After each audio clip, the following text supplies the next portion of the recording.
What's up, everybody? Andrew Lockwood here. Look, I want to help you figure out where the best place to put your things within your supply chain is.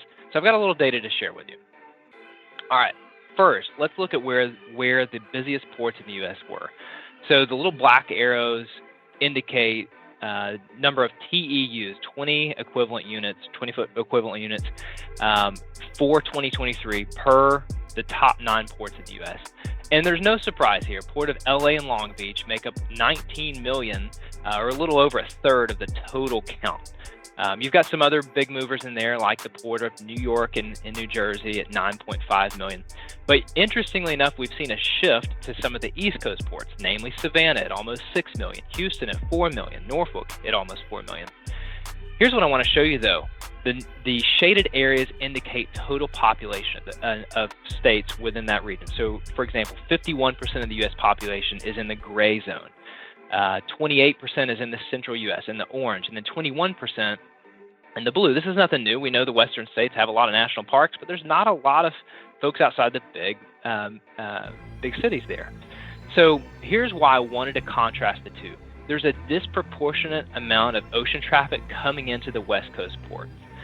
It makes up 49% of total TEUs handled when you look at the top 9 ports. However, it only has 21% of the population. So what does this reveal? It reveals an underserved market in the U.S. Houston, why is it not as busy? 4 million containers. I can't explain this, but 4 million containers there, but it's got 28% of the population. So in my mind, that is an underserved market. I think you can make some of the same case on the U.S. or on the East Coast as well, where especially the Southeast is starting to grow, but it's still somewhat underserved from a population dynamic. Now, how does this intersect truck rates and warehouse rates? Like, that's all fine and good. Maybe there's a disproportionate amount of traffic coming from the West Coast instead of the East Coast and Central, but how does that affect the rest of the supply chain? All right, this is a busy map, but I'm going to show you a couple things. One is this shows the number of square feet under construction this year, number of million square feet. So as you see the red circles on the map, the larger the circle, the more construction is going on in that market. You'll see the little yellow bar popping out of the graph. That's vacancy rate. The higher the yellow bar, the more vacancy, the more available warehouses are available in that specific market. And then lastly, I've got some different lines and arrows, and I'll kind of walk you through what that means.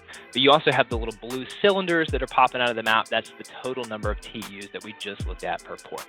So here's the call out. There's a ton of construction going on in Dallas and in Phoenix. They absolutely are leading the U.S. You see that in the kind of the top left graph. Dallas, over 60 million square feet under construction this year. Crazy.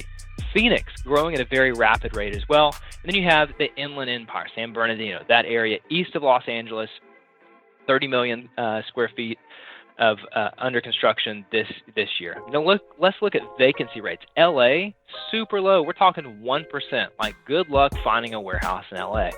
But then you've got other markets with much higher vacancy rates. Houston is above 7%. You've got some other markets with capacity, Tampa being one of those. Boston. So where's the sweet spot? If you can start from scratch and reposition your supply chain, where does it make sense from a cost and a vacancy rate and all these dynamics? The arrows on the map indicate going rates right now. So there's websites you can go to. You can get this research and this information, but you can find container rates for around $1,200 from China, from Asia over to the U.S. West Coast. Now contrast that, it's going to take about $2,400 to get a container through the Panama Canal and then to Houston, so about $1,200 difference.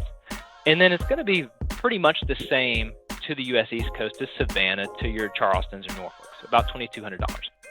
Now contrast that with let's say we did take the cheaper ocean rate, $1,200, go into LA, it's going to cost you a lot more to truck it over to those population centers. It's going to be a $2,500 price tag from LA to Houston. It's going to be around $3,700 right now from LA to Savannah. So it's more costly to go into the U.S. West Coast and then dray your container to a warehouse or put it on a truck and then go across country. Right now, the current dynamics absolutely support going through the Panama Canal if your customer base is across the U.S. or in the Central or East Coast. Go through the Panama Canal, go to Houston, go to some of the East Coast ports. I think we're going to see a period of several months of at least stability without any chaos injected, where it's worth a try. From a warehousing standpoint, I like the Dallas market. The cost is still less than the national average. There's quite a bit of space under construction, so we see a big boom going on in Dallas and Houston. I think the reason, again, is most people are starting to wake up, smell the coffee, and understand the central U.S. is underserved. So it's something to take a look at if you're selling a product or distributing a product across the U.S. West Coast, saturated from a freight standpoint, not as much from a population standpoint. Take a look at Texas. Take a look at the East Coast. It's worth a gander here in 2023.